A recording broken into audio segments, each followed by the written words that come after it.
Hi everyone, Diana Alt here for another episode of Tip Tuesday, and today we're going to talk about adding value when you're networking.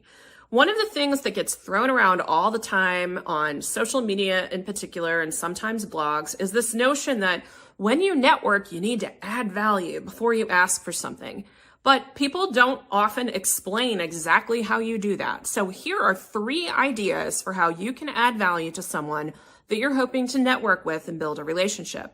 Number 1, let them know you like their stuff.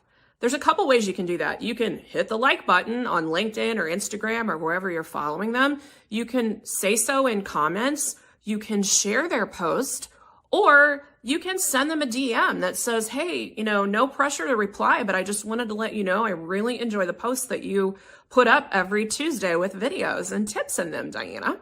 So my second tip is to send them something relevant to what they like to talk about or to what industry that they're in.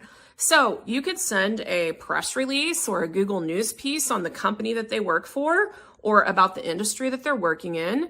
If you see a press release about that actual person because they were in the news, let them know that you saw it and you thought it was really cool. Congratulate them on being in the Business Journal, that kind of stuff.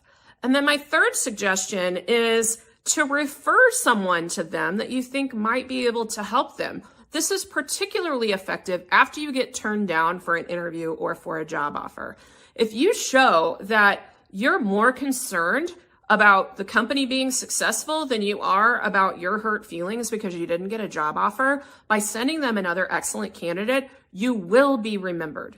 You will be remembered by recruiters. If you do it that way, you'll be remembered by hiring managers. So in a very positive light, even though you lost out on that first opportunity, and it can help you build a relationship later.